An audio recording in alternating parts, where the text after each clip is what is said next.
Hello student, তোমরা যারা ক্যালকাটা ইউনিভার্সিটির আন্ডারে সেকেন্ড সেমিস্টারের ছাত্রছাত্রী আছো, এখন তোমাদের এইসি ইংলিশ অর্থাৎ কম্পালসারি ইংলিশ সাবজেক্টের ক্লাস আছে।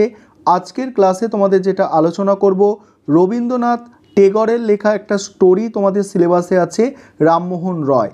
এই স্টোরিটা কিছুটা আমি টেক্সট আলোচনা করব, সঙ্গে গুরুত্বপূর্ণ 10টি এমসিকিউ প্রশ্ন উত্তর আলোচনা করব। এটা তোমাদের দ্বিতীয় ক্লাস থাকছে, অর্থাৎ রামমোহন রয় যে স্টোরিটা আছে তার দ্বিতীয় ক্লাস থাকছে। এর আগের ক্লাসে আমি 10টা এমসিকিউ আলোচনা করেছিলাম, এর আগে আমি টেক্সট কিছুটা আলোচনা করেছিলাম। আজকে যেখান থেকে টেক্সটটা আলোচনা করছি, দেখো এখান থেকে আলোচনাটা শুরু হবে। ইট সিম মানে কি? সিম মানে কি? মনে হওয়া। ইট সিম এটা মনে হয়, লাইক এ বিওল্ডারিং বিভ্রান্তিকর সারপ্রাইজ মানে হচ্ছে বিস্ময়, এটা মনে হয় একটা বিভ্রান্তিকর বিস্ময়। Such a shifting of sense, এই শিফটিং মানে কি? পরিবর্তন। আর সেন্স মানে কি? সিন্স মানে কি হচ্ছে এখানে দৃষ্টিভঙ্গি। বলছে এমন দৃশ্য, সিন্স আছে, এমন দৃশ্যপটের পরিবর্তন, দৃশ্যপট। অ্যান্ড মানে এবং, ফুলনেস মানে পূর্ণতা। অ্যান্ড ইটস ফুলনেস এটার পূর্ণতার জন্য, অফ মিনিং মাস্ট ওয়েট আমাদের অবশ্যই অপেক্ষা করতে হবে, বি আনফোল্ডেড মানে উদ্ঘাটিত হওয়ার জন্য, টিল দ্য হারভেস্ট রিপেন্স, অর্থাৎ টিল মানে পর্যন্ত, হারভেস্ট মানে ফসল মানে তোলা বা কাটা পর্যন্ত। অ্যান্ড মানে এবং, রিপেয়ারার্স মানে কি? যারা ফসল কাটে, ফসল কাটিয়েরা, নো লঙ্গার হেজিটেট আর দীর্ঘ ইতস্তত বোধ করবে না, মানে অ্যাকনলেজ ইট এটা স্বীকার করতে।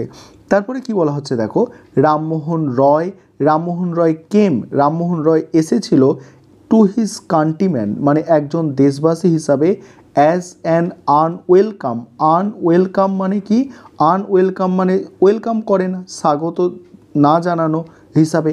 অ্যাক্সিডেন্ট তারপর কি আছে দেখো, স্টিপেন্ডিয়াসলি অর্থাৎ বিশাল আকার মানে এটাকে মানে করলে কি হয়, এর মানে হচ্ছে কি যে রামমোহন রায় পারিপার্শ্বিক পরিবেশের সঙ্গে কি অসামঞ্জস্যপূর্ণভাবে, দেখো আরেকবার দেখো, রামমোহন এসেছিল টু হিজ কান্ট্রিম্যান মানে তার দেশের মানুষের কাছে অ্যাজ অ্যান আনওয়েলকাম মানে অবাঞ্ছিতভাবে, অ্যাক্সিডেন্টালি, ঠিক আছে, অ্যাক্সিডেন্টালি। আর স্টিপেন্ডিয়াসলি মানে বিশাল আকার, out of proportion in his surrounding অর্থাৎ তার পারিপার্শ্বিক অনুপাতে।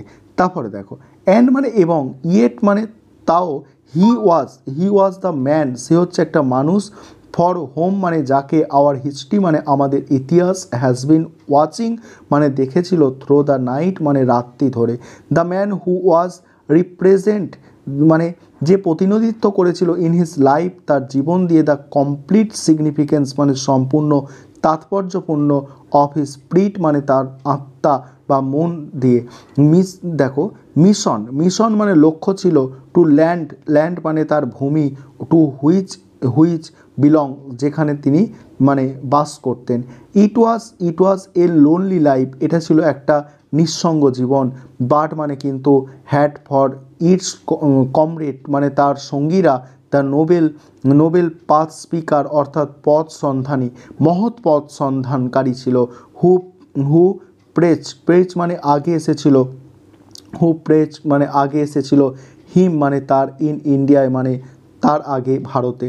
হুজ কারেজ যাদের শক্তি বা যাদের উৎসাহ, ওয়াজ সুপ্রিম মানে সর্বোচ্চ স্তরে ছিল, in their adventure of truth মানে সত্যের অভিযানের ক্ষেত্রে। টেক্সট এতটা আজকে আলোচনা হলো। এবার গুরুত্বপূর্ণ 10টি এমসিকিউ প্রশ্ন উত্তর দেখে নাও। আরেকটা বিষয় তোমাদের বলবো, এখানে তোমাদের স্টাডি মেটেরিয়াল তৈরি করা হয়েছে, কেউ যদি স্টাডি মেটেরিয়াল পারচেস করতে চাও এই নম্বরে যোগাযোগ করতে পারো, 912300525218 এই নম্বরে তোমরা যোগাযোগ করে স্টাডি মেটেরিয়াল পারচেস করতে পারো। এবারে তোমরা গুরুত্বপূর্ণ এমসিকিউ প্রশ্ন উত্তরগুলো দেখে নাও। আগের ক্লাসে আমি তোমাদের 10টা এমসিকিউ প্রশ্ন উত্তর আলোচনা করেছি, আজকে এটা 2 নম্বর ক্লাস। আর আজকের ক্লাসে 11 নম্বর থেকে 20 নম্বর পর্যন্ত এমসিকিউ প্রশ্ন উত্তর আলোচনা করব। প্রথম যে প্রশ্নটা আছে দেখো, what was the Rammohan Roy often called according Rabindranath Tagore. Rabindranath Tagore তাকে প্রায় কি বলতেন তাকে?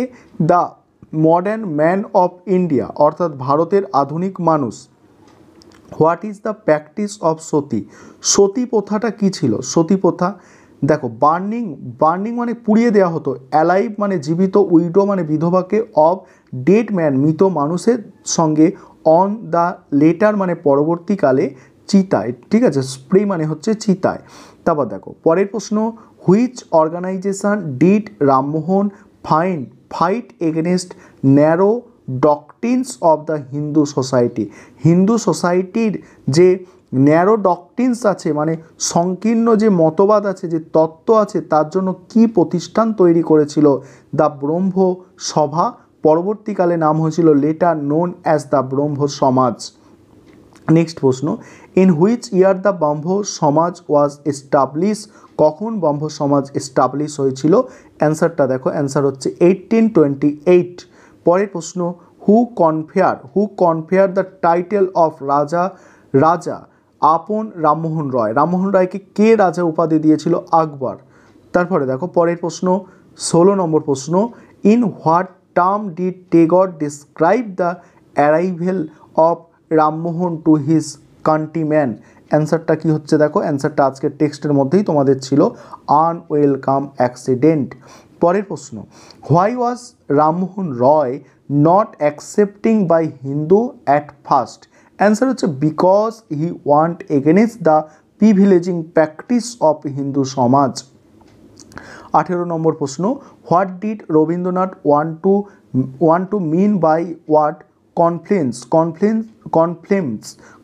মানে যে সঙ্গম কথা বলতে কি বুঝিয়েছে? A point where different ways meet together. পরের প্রশ্ন, what does Rabindranath Tagore mean by the word epoch মানে কি? যুগ। এই যুগ মানে কি বোঝাতে চেয়েছেন Rabindranath Tagore? A period of specific time in history, একটা স্পেসিফিক টাইম ইতিহাসের মধ্যে। পরের প্রশ্ন আর আজকের ক্লাসের শেষ প্রশ্ন, Rabindranath said that Rammohan came to represent the change of season. What does mean by the change of season? Answer হচ্ছে the appropriate time of appearance of Rammohan in Bengal. এই ছিল তোমাদের আজকে ক্লাস।